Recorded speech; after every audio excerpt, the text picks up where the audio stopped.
हम तर्क से अपने आप को जो हैं, जो श्रुतियों में कहा गया आत्मा वही ब्रह्म, जो आत्मा है निश्चित वह ब्रह्म ही है।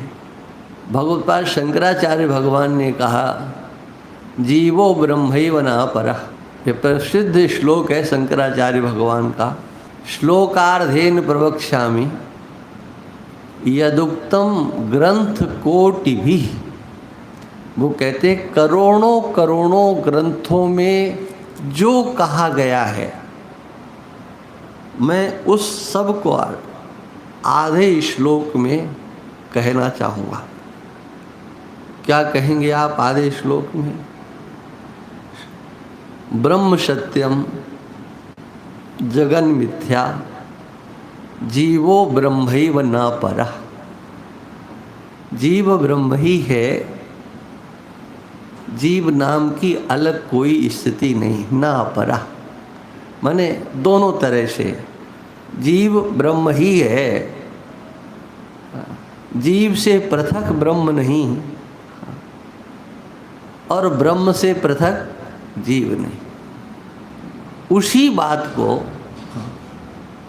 जो श्रुतियों में कहा गया सदैव सौम्येदिदमक्रमासीत् एकमेवाद्वितीय, जो एक है अद्वितीय है, देश काल वस्तु परिच्छेद शून्य है, वह ब्रह्म तत्व सत रूप से कहा गया, चित्त रूप से कहा गया, आनंद रूप से कहा गया। ग्रंथकार कहते हैं कि जो ब्रह्म का लक्षण कहा गया है वही तो मेरे अंदर घट रहा है। अगर वो हमारे अंदर नहीं घटे तो आप कह सकते हो कि आप ब्रह्म नहीं हो। जब वो लक्षण मेरे अंदर घट रहा है जो ब्रह्म का है, कैसे? हाँ, ये कई बार कह चुका हूँ। हाँ, सत्यम ज्ञानम अनंतम ब्रह्म, ब्रह्म सत है एकमेवाद्वितीयम। सदैव तो का जो सत है वह सत्स्वरूप मेरे अंदर है। मैं हमेशा हूँ, सर्वाधिष्ठान में हूँ। अगर ये कहा जाए कि समग्र प्रपंच का अधिष्ठान, वेदांत यही तो मानता है, इस समग्र प्रपंच का अधिष्ठान ब्रह्म है, तो ये जो शरीर है ये भी तो प्रपंच के अंतर्गत है, तो इसका अधिष्ठान भी ब्रह्म है। और उस ब्रह्म का जो स्फुरण है, उसका जो प्रत्यक्ष अनुभव है वो हमारे अंदर है। मैं हमेशा हूँ। कभी हमने अपने अभाव का दर्शन किया ही नहीं। सबके अभाव का दर्शन हो सकता है, होता है, नित्य होता है। ये युक्तियां हैं सबके अभाव के दर्शन की। सुषुप्ति में सबका अभाव होता है। आप कहें वहाँ अज्ञान रहता है, लेकिन समाधि में क्या है? वहाँ तो अज्ञान भी नहीं है, वहाँ अपना केवल स्वरूप है। और फिर जब समग्र प्रपंच के मिथ्यात्व का निश्चय होता है तो ये मिथ्यात्व का निश्चय कहाँ होगा भाई? किस अवस्था में होगा? सुषुप्ति में, समाधि में, स्वप्न में? कहाँ होगा? अरे जागृत में ही होगा। सारा प्रपंच मिथ्या है, इसके मिथ्यात्व का निश्चय ये अध्यस्त है। आइए स्वामी जी, नमो नमः। सारा प्रपंच अध्यस्त है तो अधिष्ठान कौन है? बोले वो है ऊपर वाला। अरे ऊपर वाला नहीं है, मैं हूँ। अधिष्ठान के रूप में मैं हूँ जागृत अवस्था में, समग्र प्रपंच जो मिथ्या है, ये जब निश्चय आपको होगा तो वो निश्चय आपका ही होगा ना। आपके स्वरूप के सिवा सब कुछ मिथ्या है, यह निश्चय जागृत अवस्था में होगा, मैं सत। और ये बात यहाँ ग्रंथकार कहते हैं, अहमस्मि सदा। माने जो अध्यस्थ है, हाँ, वो हमेशा नहीं है, उसका कभी भाव कभी अभाव होता है। प्रतीति होने पर भी जिसके मिथ्यात्व का निश्चय होता है वो तुम्हारी बुद्धि से अस्तित्वहीन हो जाता है। ये होता है। जैसे जगने पर निद्रा टूटती है, उसका अस्तित्व क्या आपकी बुद्धि में रहता है?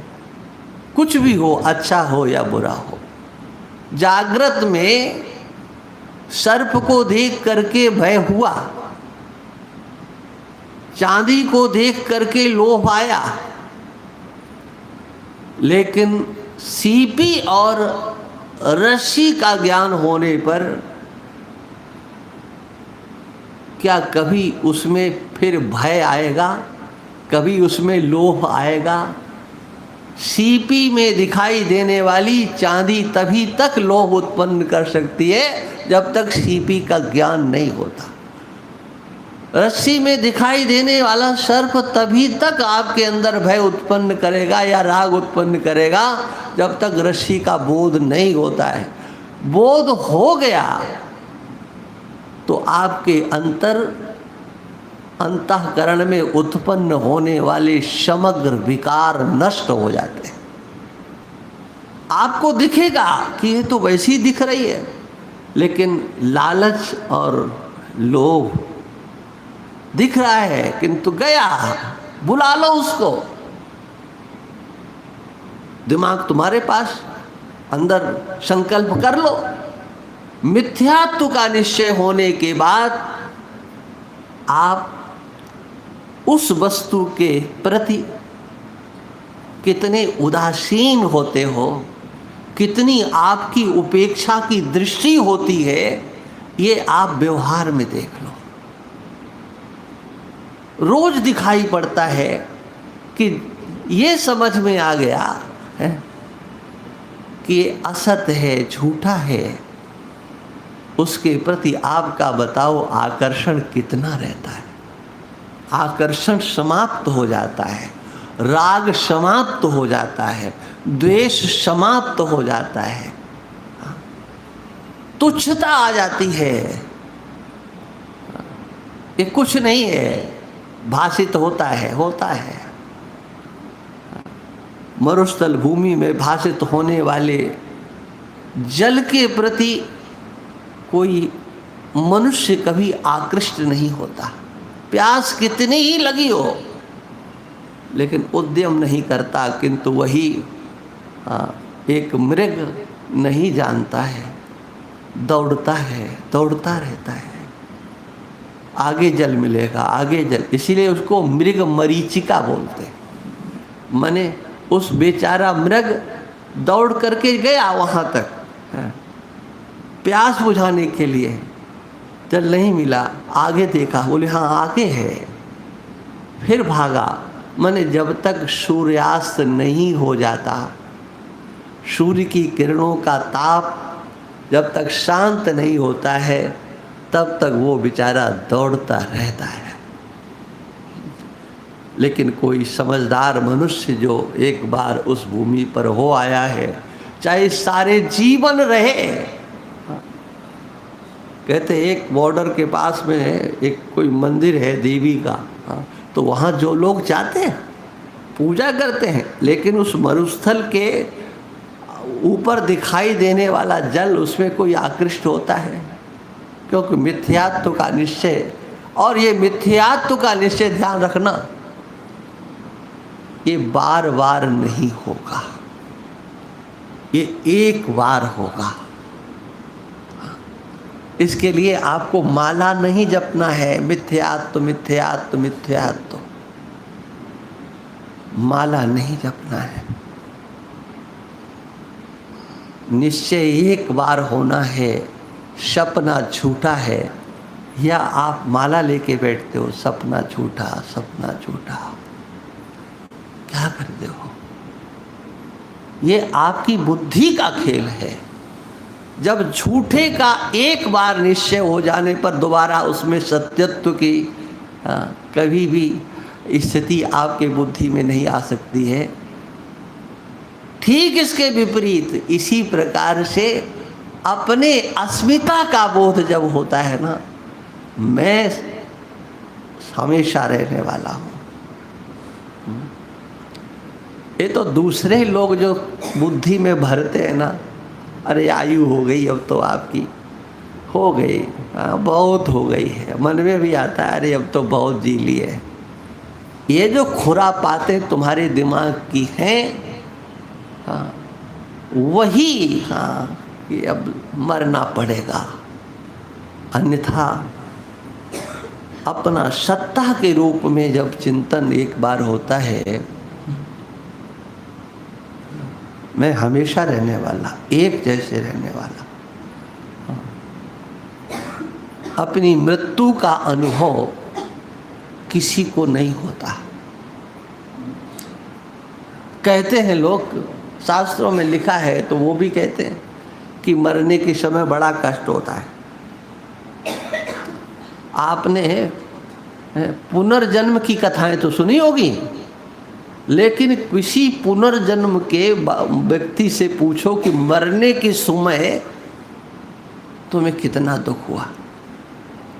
कहीं पर भी आप सैकड़ों, आजकल तो यूट्यूब पर कि वहाँ उसका जन्म, वहाँ उसका जन्म, तो उन सबके से पूछ लो कि मरने के समय तुम्हें कितना दुख हुआ। नहीं होता है, क्योंकि आपके स्वरूप में मृत्यु नहीं। जब मृत्यु नहीं तो मृत्यु का दुख कैसे? मृत्यु हो, समझ रहे ना मेरी बात? मृत्यु हो तो मृत्यु का दुख भी हो। जब मृत्यु ही नहीं है तो मृत्यु का दुख कैसे? जब जन्म ही नहीं है तो जन्म का दुख कैसे? ये सहज अवस्था है। मृत्यु का अनुभव नहीं हुआ, कभी नहीं हुआ। किसने देखा है? अरे दूसरा प्रमाण नहीं होगा, आपकी मृत्यु में आप प्रमाण हो गए। आप बताओ कब देखा आपने? और देखो, भगवान कृष्ण के भगवत गीता के इस श्लोक पर मुझे बहुत अच्छा श्लोक लगता है, और इसमें कितनी गंभीरता है, कितना बोला जाए। देहिनोऽस्मिन् यथा देहे कौमारम यौवनम जरा। क्या भगवान कृष्ण ने दृष्टांत दिया है, क्या युक्ति दी है। ये शरीर की अवस्थाएं बदलती हैं, तुम्हें पता लगता? बस बस अब हमारा बचपन जा रहा है, बताओ किस दिन गया? ये शरीर का गया, एक अवस्था गई। अच्छा, गई अवस्था उसका पता और आई अवस्था उसका पता, बताओ दोनों में से एक भी बता लो। कब गई, किस दिन गई? हाँ, ये बुढ़ापा किस दिन आया बताओ, कोई है तिथि? हाँ, अब तो बुढ़ापा आ गया, अरे आया किस दिन ये बताओ, पता लगता है? ये भगवान कृष्ण की युक्ति हमारे आपके सबके हृदय में बैठना चाहिए। इन युक्तियों को देकर के आगे भगवान ने क्या कहा? क्यों डरते हो? अरे कह दिया इतने बिच्छू काटते, फलाना ठिकाना, जाने कितने बिच्छू काटते, इतना दर्द होता है। हाँ, पता नहीं कुछ संख्या भी लिखी है। हम तो ये कहते हैं क्या, 4 बिच्छू एक साथ काट ले और उसके बाद फिर 1000 बिच्छू काटे। अरे आपको बेहोशी, कभी कोई बिच्छू तो ऐसा होता है एक बार काट लिया आदमी बेहोश हो गया, अब काटो 1000। क्या उन 1000 काटने का आपको अनुभव होगा? भगवान कृष्ण कहते हैं इन चक्करों में मत पड़ो। तुम्हें जिस तरह से शरीर में आने वाली अवस्थाओं का पता नहीं लगता, ऐसे इस शरीर को छोड़ दोगे ना, दूसरा मिलेगा। अरे कोई तकलीफ होने वाली नहीं है, डरो मत। तथा देहांतर प्राप्तिर धीरज तत्र न मुह्यते। कहाँ दुख, किसको दुख? अरे तुम तो सुख स्वरूप हो, तुम्हें दुख कौन दे कौन सकता है? हाँ, देहांतर की प्राप्ति जैसे अवस्था की प्राप्ति में दुख नहीं, न संयोग में न वियोग में। क्यों नहीं भाई, तुम तो रहते हो, कभी दुखी हो लो, अब हो लो दुखी अवस्था। नहीं हो सकते हो, ये तुम्हारे अंदर की आवाज है। हम वहां तक अपनी दृष्टि नहीं ले जा पाते। भगवान कहते तथा देहांतर प्राप्ति। अरे एक नहीं, सैकड़ों शरीर मिल जाओ, तुम्हें दुख नहीं होगा। सैकड़ों शरीर छोड़ दो, तुम्हें दुख नहीं होगा। किसको दुख नहीं होगा? हमें दुख नहीं हो सकता है, क्योंकि दुख हमारे पास होए तब ना। हमारे स्वरूप में दुख नहीं है, हमारा किसी से संबंध नहीं है। हमारी सत्ता, मैं सत्स्वरूप हूं, अहमस्मि सदा, हमेशा रहने वाला हूं मैं। स्वरूप क्या है? हाँ, ज्ञान मात्र, चिन्ह मात्र। ये चैतन्य ही मेरा स्वरूप है। हाँ, ज्ञान ही मेरा स्वरूप है। मैं हूं, ये सत्य है, सत्य। लेकिन इस सत्य में हूं शब्द एक ज्ञान से ओतप्रोत है। हूं शब्द में आपका ज्ञान बैठा हुआ है। और ये हूं, हाँ, किसने सिखाया? कोई कहता है हाँ तुम हो, किसी ने सुनाया, सिखाया? तुम हो, ये बोध किसने दिया? माँ का दिया हुआ है, पिता का दिया हुआ है।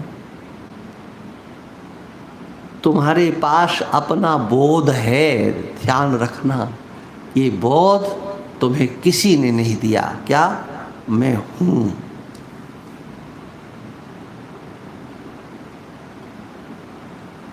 गलती कहाँ हो गई? गलती ये हो गई कि आपने अपने हूं को हाँ, सही तरीके से समझा नहीं, या यूं कहो कि कोई मदालसा जैसी मां नहीं मिली, कोई प्रहलाद जैसा मित्र नहीं मिला, कोई विदुर जैसा भाई नहीं मिला, कोई गोकर्ण जैसा पुत्र नहीं मिला। ये भी तो परिवार में थे।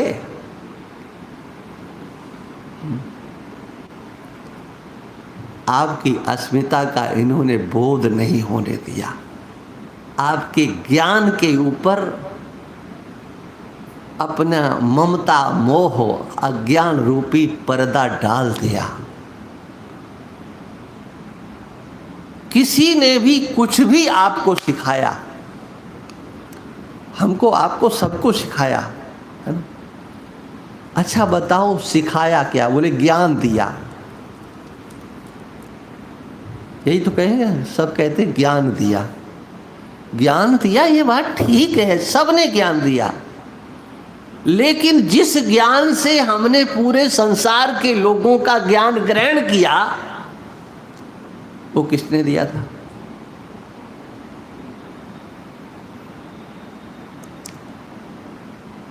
किसी ने कहा कबूतर वाला का, ठीक है, तो कबूतर वाला का सीखने का ज्ञान क्या उसने दिया? किसी ने कहा बेटा, इस बेटा शब्द का ज्ञान धारण करने की सामर्थ्य किसने दी? इस संबंध को ग्रहण करने का ज्ञान किसने दिया? आपके हूं में वह ज्ञान बैठा हुआ, आपने विश्वास किया, आपने श्रद्धा की, अपने लोगों के साथ आपकी आत्मीयता के कारण उस सब को आप ग्रहण करते चले गए। जो अज्ञान था, उस समग्र अज्ञान को जिसने ग्रहण किया वो आपका ज्ञान था। कुछ भी सिखाया, सीखा किसके बल पर? ज्ञान के बल पर या अज्ञान के बल पर? वो ज्ञान तो आपका अपना था, जिस ज्ञान के ऊपर ये सब का सब आरोपण कर दिया गया। गुण का, क्रिया का, जाति का, संबंध का, नाम का, रूप का। नाम सिखाया गया तो नाम को आपने बताओ अपने ज्ञान से ग्रहण किया कि दूसरे के ज्ञान से? सिखाया दूसरे ने, लेकिन ज्ञान तो आपके पास। और केवल ज्ञान रहे, इन सब को हटा दीजिए, वो आपका अपना स्वरूप होगा। आप रहें, तो जब आप रहेंगे तो आपका ज्ञान रहेगा। सबको हटाइए, हाँ, केवल आप रहें। जितना कुछ आरोपित किया गया, यही है अध्यास। अध्यास क्या है? कहां से आया? आपके पास अपना अध्यास क्या है? वो दूसरों का थोपा गया ही वही अध्यास है, वही भ्रांति है। नाम की आकृति कह लो, रूप कह लो, नाम है, आकृति है, गुण है, क्रिया है, जाति है, संबंध है। ये सब आपके ऊपर आरोपित हैं। आप हैं, सबको सत्ता दे रहे हो, सबको आप स्फूर्ति दे रहे हो, आपके ज्ञान में सब है। लेकिन हाँ, भगवान कहते हैं अज्ञानम, सब कुछ अज्ञान है। यद तो अन्यथा अध्यात्म ज्ञान नित्यत्व तत्व ज्ञानार्थ दर्शनम एतत् ज्ञानमिति प्रोक्त मज्ञानम यदतोन्यथा। ये जो हम लोग यहाँ सत्संग में बैठ करके उस आत्म तत्व की नित्यता का चिंतन करते हैं, है ना, यही ज्ञान है। एक स्वरूप ज्ञान है, लेकिन स्वरूप ज्ञान का बोध कराने वाला जो ये चिंतन है, सत्संग है, वास्तव में यही ज्ञान है जो तत्व ज्ञान का यथार्थ दर्शन कराने वाला। जो तत्व की आप हम लोग कहते हैं भाई तत्व की बात करो, हाँ, माने यथार्थ की बात करो, यथार्थता। भगवान कहते जो यथार्थ ज्ञान सत असत का विवेक करा करके सत्वे निष्ठा करा देना और असत को हमेशा के लिए असत समझ लेना, संसार को मिटाना, ये हमारे चिंतन का काम नहीं कि हमने अपने को नित्य शुद्ध बुद्ध मुक्त सच्चिदानंद स्वरूप समझ लिया तो अब ये संसार कुछ बदल जाएगा या शरीर कुछ बदल जाएगा या हमारा अंतःकरण बदल जाएगा या प्राणों का स्वरूप कुछ बदल जाएगा। अरे बदलेगा कुछ नहीं। अज्ञान की निवृत्ति ही ज्ञान करता है।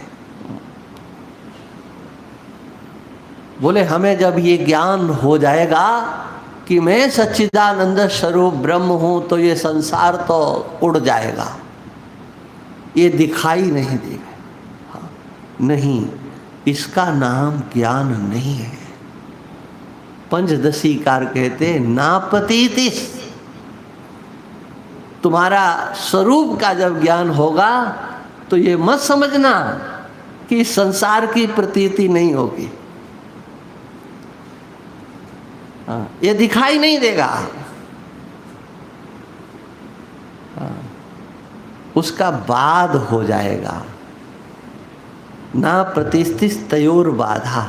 बाध का अर्थ ये नहीं है संसार का बाध कर दिया, स्वप्न का बाध कर दिया। अरे बाध कर दिया तो क्या आपने लाठी उठा के मार दी?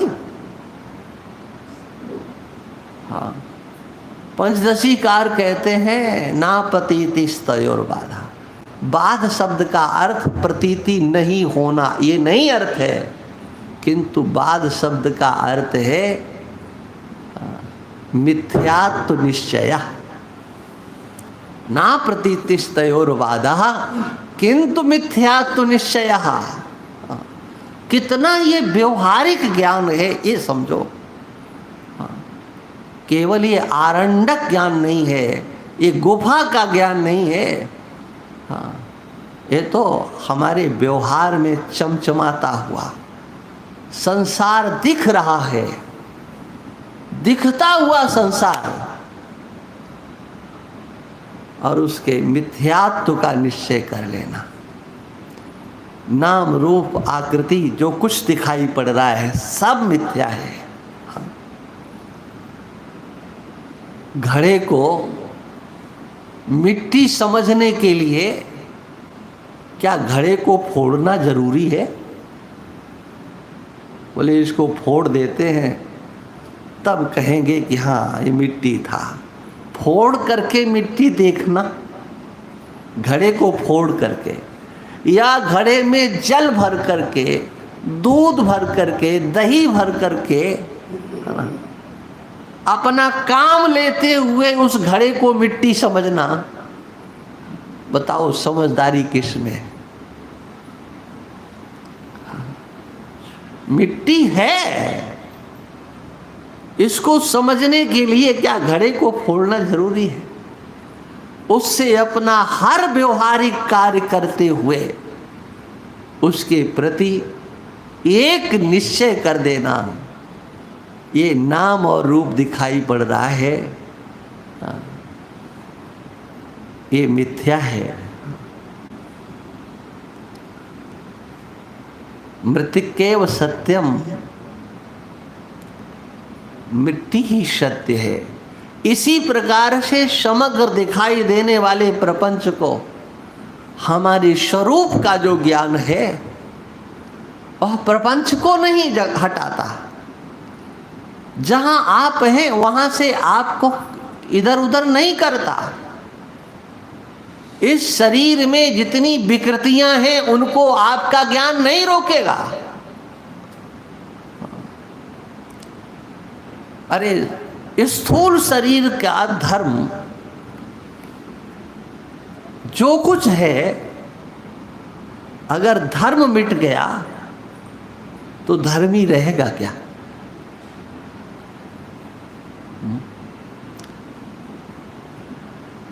धर्मी के आश्रित ही धर्म रहता है।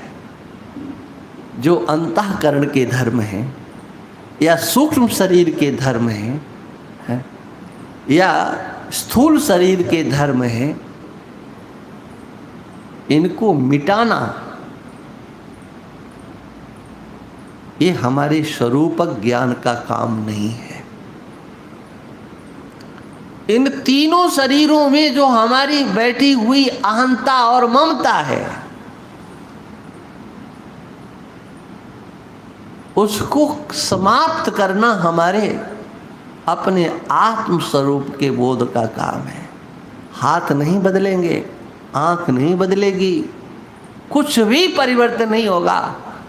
हाँ, लोग तो यह कल्पना करते हैं ना कि अरे जिसको ज्ञान होता है वो कोई ऐसा वैसा होता है, माने वो रोटी नहीं खाता है, वो पानी नहीं पीता है, उसे ठंड नहीं लगती है, गर्मी नहीं लगती। अरे बोले अरे पंखे की क्या ज़रूरत है तुमको, तुम तो ब्रह्म हो, रोटी की क्या ज़रूरत है? ब्रह्म माने जड़ नहीं, मैं ज्ञान स्वरूप हूँ, मेरे में कुछ नहीं है, लेकिन जो मेरे में अध्यस्त है, मेरे से जिसे सत्ता मिली हुई है,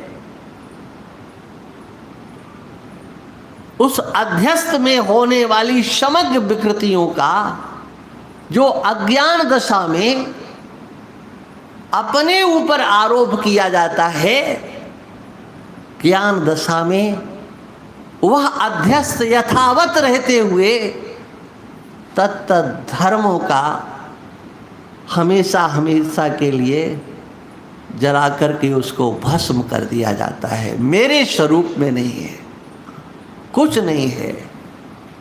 नहीं ज्ञानेन सदसम पवित्र मिह विद्यते। हमारे स्वरूप का जो ज्ञान है, उस ज्ञान जैसा कुछ भी हमको पवित्र करने वाला नहीं है। कोई हमें पवित्र नहीं करेगा, दूसरे का ज्ञान नहीं, आपका अपना ज्ञान यही आपको पवित्र करेगा। क्या पवित्र करेगा भाई? गंगा जल से नहलाएगा तुम्हारा ज्ञान? नहीं।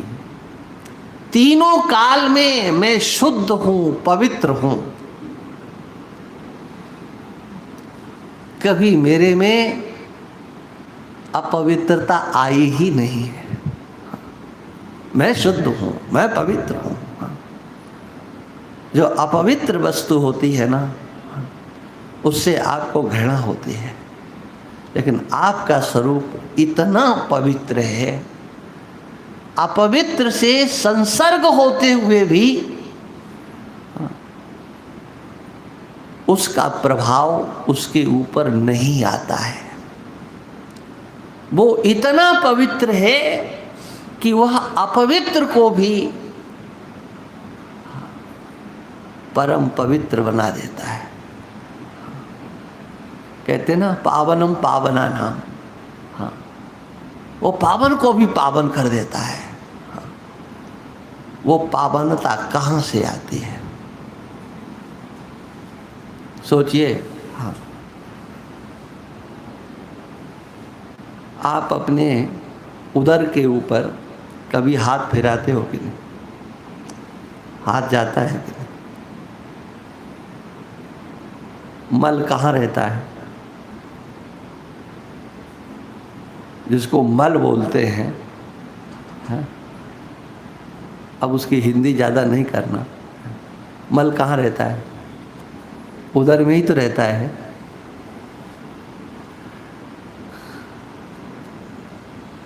आप अपने पेट पर हाथ फिराते हो, कभी लगता है? देखो, सोने का घड़ा ही क्यों न हो, उसमें विष्ठा रखी हो, आप उसे छुओगे? पता लग रहा है सोने का घड़ा है, इसमें विष्ठा रखी, आप छुओगे नहीं। और आपको पता है कि इसमें वो रखा है सब। आपको कितनी बार अभी तक घृणा हुई?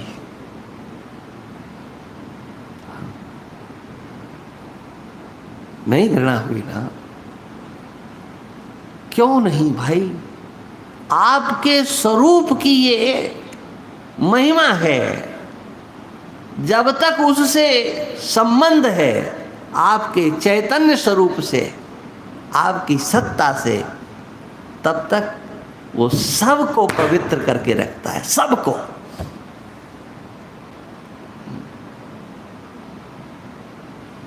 ये है आपकी अपनी शुद्धता, आपकी पवित्रता, ये आपकी महिमा है। ये शरीर ये छूने लायक नहीं है। इसमें वह चैतन्य, वह सत्ता का दर्शन जब नहीं होता है तो जिसने छुआ उसे नहाना जरूर पड़ेगा।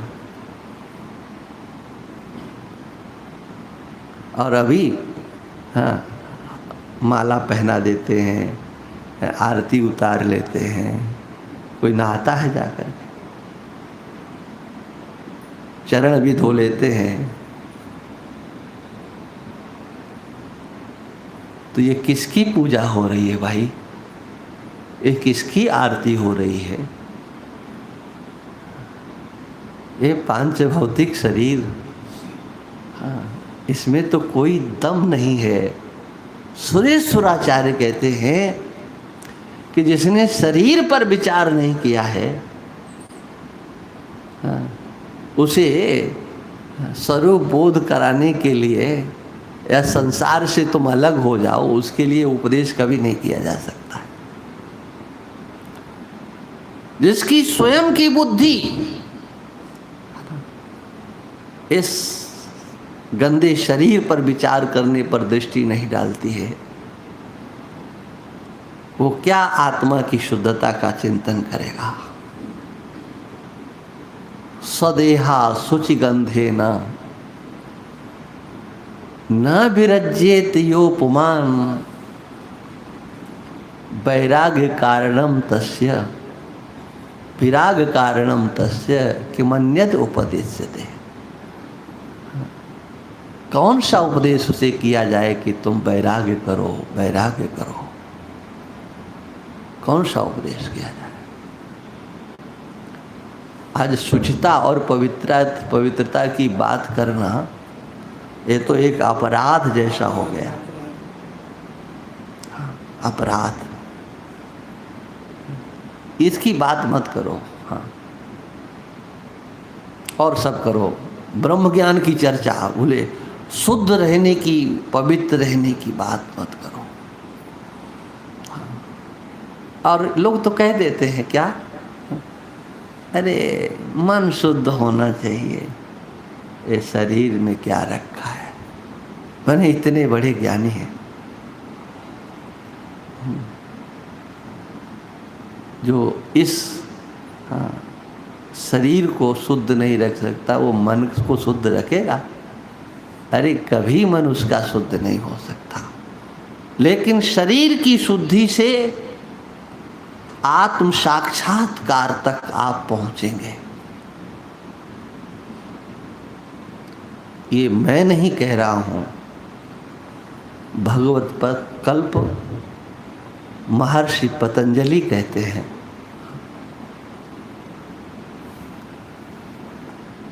शौच प्रतिष्ठायाम स्वांग जुगुप्सा परैर संसर्गा।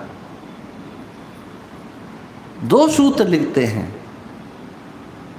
शौच प्रतिष्ठायाम, शौच की प्रतिष्ठा होती है। स्वांग जुगुप्सा परैर संसर्गा, सत्व शुद्धि, सौमनस्य, एकाग्र, इंद्रियजय, आत्मदर्शन योग्यत्वानि च। आत्म साक्षात्कार की योग्यता आती है जब शुचिता पर दृष्टि जाती है। माने अपनी शुचिता पर आप दृष्टि डालो। यहां से पवित्र हो गए, वहां से पवित्र हो गए, हैं? सोचिए आप, क्या बात कहने की तो नहीं है, फिर भी कह रहा हूं, कह देता हूं मैं इसलिए कि आप लोगों का दिमाग थोड़ा ठनके। गंगा जल से आप कितनी बार कुल्ला करें, कि आप जीभ से उंगली लगाएं और उंगली आपकी जूठी ना हो।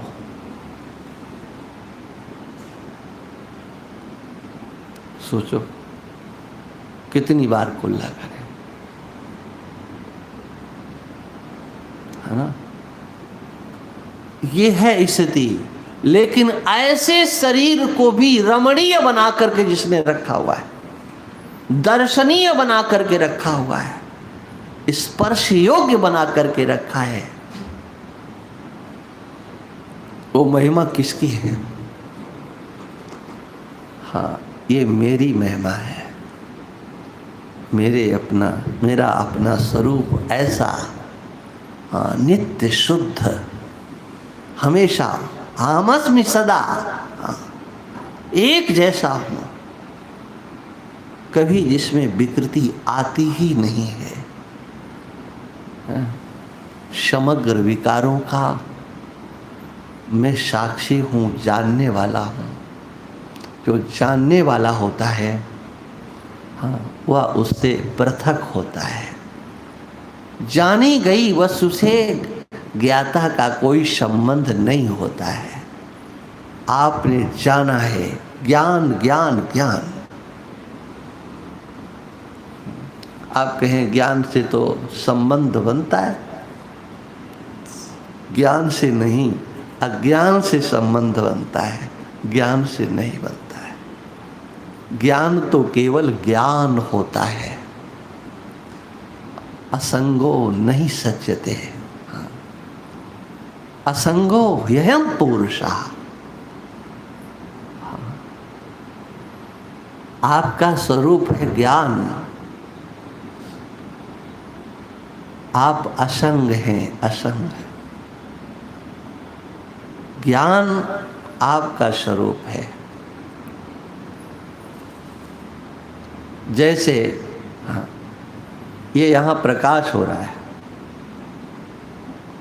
इसका कार्य कितना है, आपसे इसका क्या संबंध है, क्या लेना देना है? प्रकाश के सिवा, प्रकाशित करने के सिवा, क्या वो ये सोचता है कि ये महापुरुष बैठे हुए हैं हमारे प्रकाश के अंदर? ओहो, हाँ। इसी प्रकाश में कुछ और भी कोई करने लगे तो उसको रोका जाएगा क्या? इस प्रकाश का जिस प्रकार से, किसी भी प्रकार के व्यवहार से संबंध नहीं है। प्रकाश में व्यवहार तो है, प्रकाश का आश्रय लेकर के व्यवहार होता है, लेकिन प्रकाश का संबंध नहीं होता है, वह असंग है। ऐसे ही जो हमारा स्वरूप है, वो असंग है। कैसा स्वरूप है? ज्ञान स्वरूप। ये ध्यान रखो, हम अपना ध्यान हमेशा करें ज्ञान स्वरूप, अखंड ज्ञान स्वरूप। जैसे आकाश का विभाजन नहीं होता है, जैसे आकाश अखंड है, ऐसे ही मैं अखंड हूँ, अखंड ज्ञान स्वरूप हूँ। इसलिए श्रुति कहती है आकाश बस सर्वगतस्य नित्यम। आप कहाँ हो?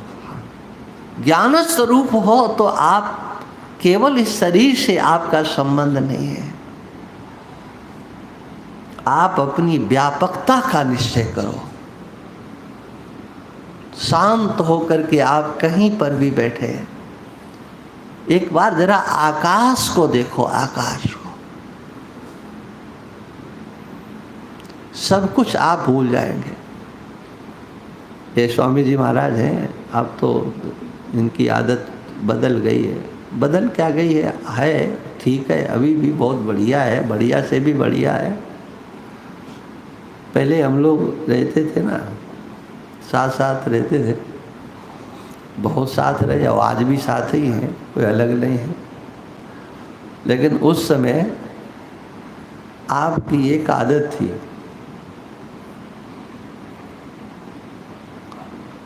मैं उसके लिए नहीं, एक उदाहरण हमारे दिमाग में एकदम आ गया कि ऊपर की ओर आपकी दृष्टि रहती थी, आकाश की ओर, चाहे सायंकाल हो चाहे प्रातः काल हो।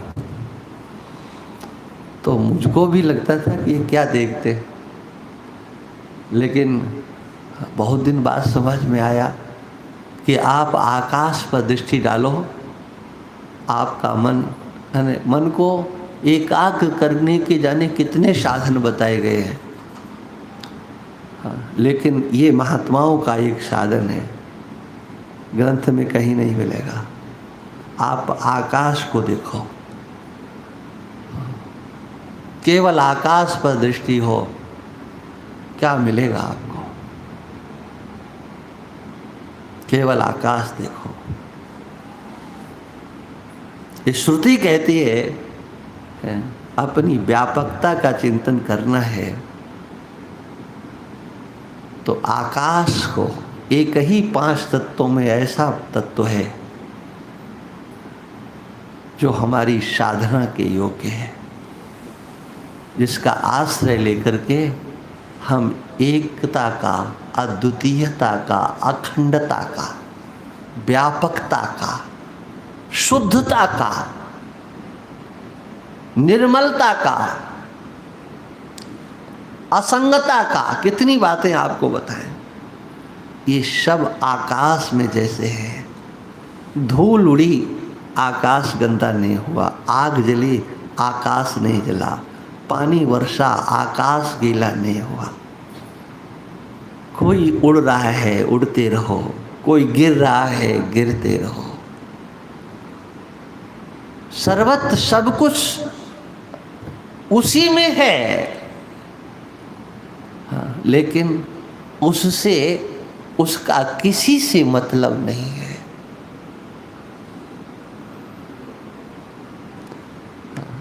भगवान कृष्ण 13वें अध्याय में इसी आकाश को कहते हैं, यथा सर्वगतम सौक्ष्म्यात् आकाशम नोपलिप्यते सर्वत्र अवस्थिते देहे तथात्मा नोपलिप्यते।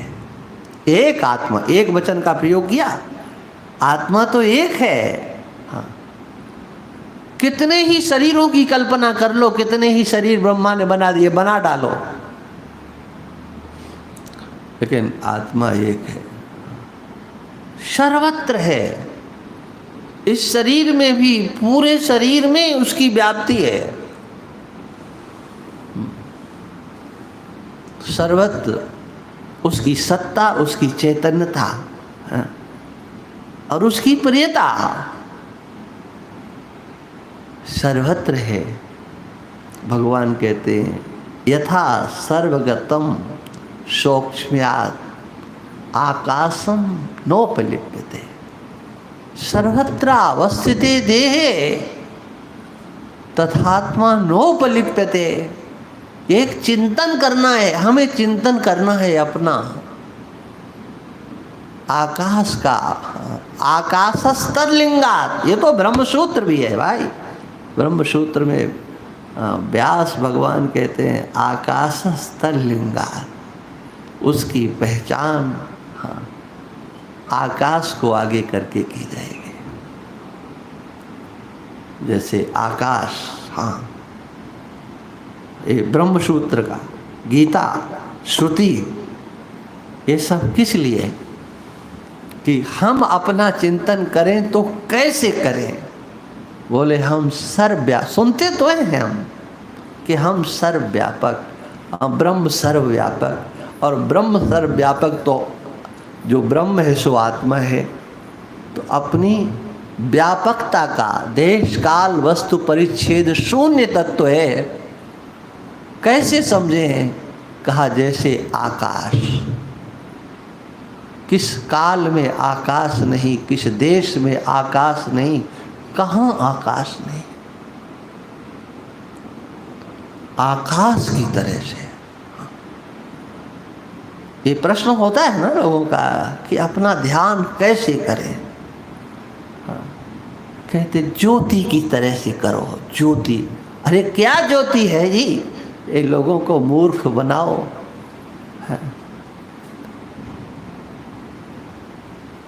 ज्योति का ध्यान करेंगे तो एक देह हो गया, एक ध्याता हो गया। अरे मैं कहाँ रहा, मैं कैसा रहा, मेरा तो ध्यान ही नहीं आया ना। वो ज्योति का ध्यान हमने किया, अपना तो कहाँ किया। अरे अपना ध्यान करना है। हाँ, मैं ज्ञान स्वरूप हूँ। श्री राम जी के लिए कहा गया ज्ञान अखंड, अखंड ज्ञान स्वरूप। तो आत्मा भी अखंड ज्ञान स्वरूप है। आप अखंड हैं, एक है, अद्वितीय है, ज्ञान स्वरूप हैं आप। पहले ये निश्चय हो मेरा स्वरूप ज्ञान ही है, ज्ञान अतिरिक्त मेरा स्वरूप नहीं है। और जानते हो वो ज्ञान किसी आकृति में परिवर्तित नहीं होता है। ज्ञान की कोई आकृति नहीं होती है, ज्ञान में कोई आकार नहीं होता है। इसलिए उसमें नित्यता होती है। मैं हूं, ये ज्ञान स्वरूपता, यह ज्ञान स्वरूपता पहले सत्ता को सर्वत्र देखना है और फिर अपने ज्ञान स्वरूपता को सर्वत्र देखना है। और जहां जहां हूं वहां वहां ज्ञान है, ये मैं पहले आपसे निवेदन कर चुका। आपका हूं ज्ञान स्वरूप है, उसी में सारे मिथ्या ज्ञान परिकल्पित हैं। उस आपके ज्ञान स्वरूप हूं में ही सब कुछ अध्यस्त है और वह सर्वत्र है। अहमस्मि सदा भामि, हमेशा मैं प्रकाश स्वरूप हूं, हमेशा चमचमा रहा हूं, करता कुछ नहीं हूं। एक ज्ञान वह जिसके आश्रय से क्रिया होती है और एक ज्ञान वह जो कर्ता और ज्ञान इन दोनों को देखता है। चलो अब इससे आगे की चर्चा कल करेंगे। ओम पूर्णमदः पूर्णमिदं पूर्णात् पूर्णमुदच्यते पूर्णस्य पूर्णमादाय पूर्णमेवावशिष्यते। ओम शांति शांति शांति।